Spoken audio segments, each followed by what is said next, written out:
Minister Quinn, Minister for Education, Joan Burton, Minister for Social Protection, Phil Hogan, Minister for the Environment, Richard Bruton, Minister for Jobs, Enterprise and Innovation, and with our team.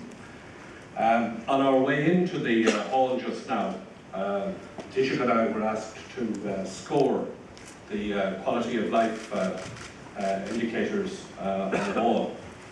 And this is a very tricky exercise for the leaders of two parties in a coalition government, particularly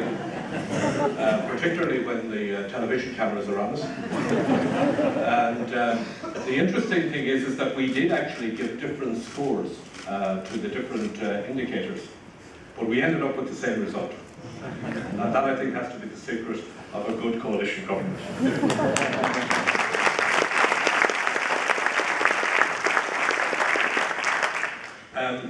This event today is about, I suppose, talking about Ireland after the bailout. Where are we going? What are we doing? And in many ways, this year, 2014, will be the most important year for Ireland since the crisis began. And I say that because I think that the decisions that we make now this year, the approach that we take coming out of the bailout, and as our recovery strengthens, will shape our future for the years to come. You all know that Ireland has been through a very profound crisis.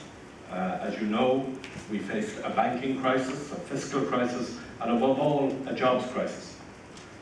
And the government that was elected just this time 3 years ago decided to face directly into that crisis and to try and resolve it. We confronted our problems head on. We renegotiated the EU-IMF programme from within.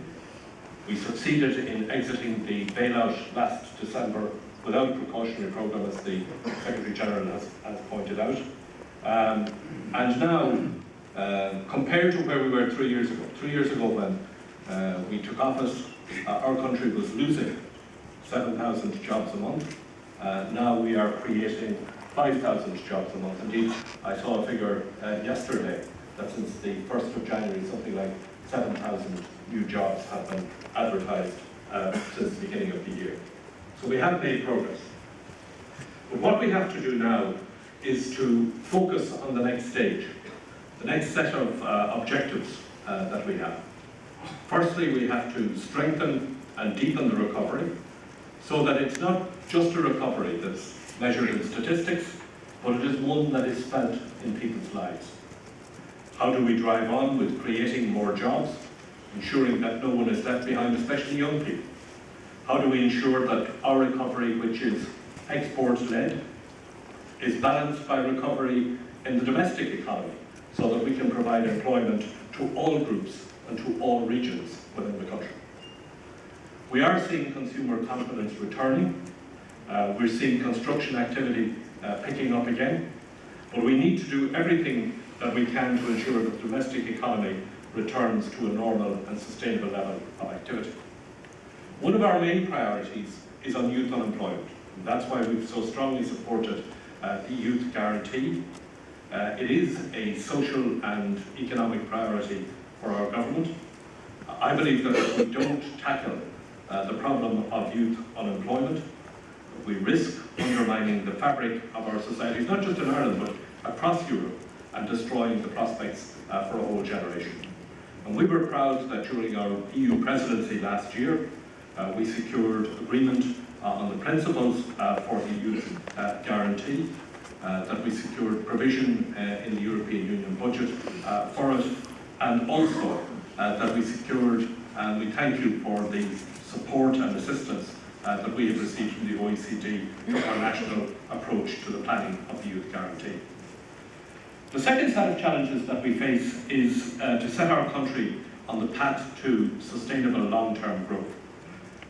We want Ireland to be at the very top of your better life indices. And that means, in the first instance, planning a route to full employment. We believe, that if we stick to rebuilding our economy on a sustainable basis, we can, we believe, return our economy to full employment by 2020, and that is one of the objectives that we have set in the medium-term economic strategy that we published just before Christmas. But to do that, we have to not only expand our horizons, building up new markets and new trading opportunities, but we also have to strengthen our structures in areas such as education and training so that we are equipped as a people for the jobs of the future. And we have the plans in place to do that, and we're determined to drive on with that reform. We are, of course, also conscious that we are doing all of this not just to meet economic objectives, that ultimately achieving these economic objectives is about building a better quality of life, ensuring that we have better living standards, and that our population enjoys better health, a better environment, and safer communities. This is an agenda that fits, I know, very well with the Better Policies for Better Lives agenda that is being pursued by the OECD.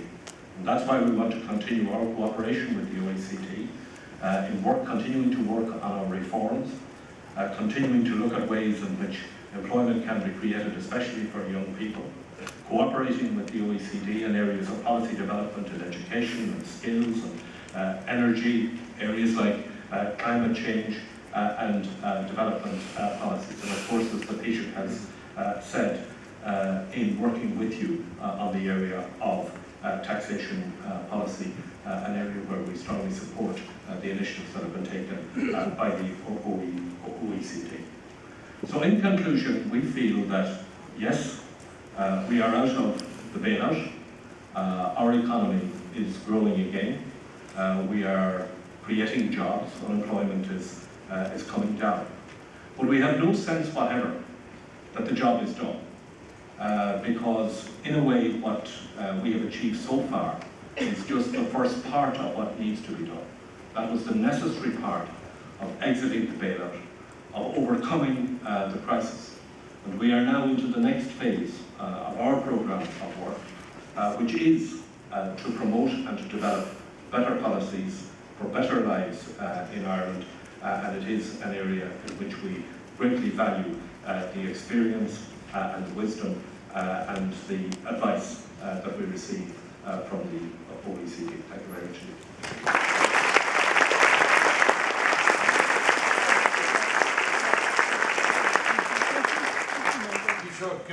Taoiseach, I'm going to give the floor now to the representatives of our council who represent all our member countries.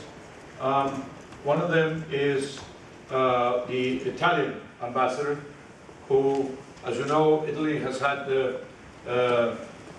recently and over the last 2 or 3 years important experiences of reform, and also the political impact on the what I would call the political superstructure.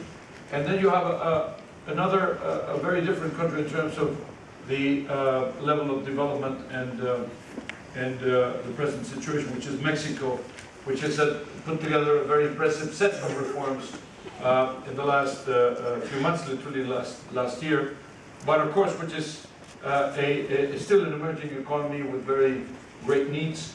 So you have both cases which would like to both comment with you, share briefly their concerns or their questions to you before we open it up to the media, both Irish and international. So, Ambassador Oliva, please. Thank you, Secretary.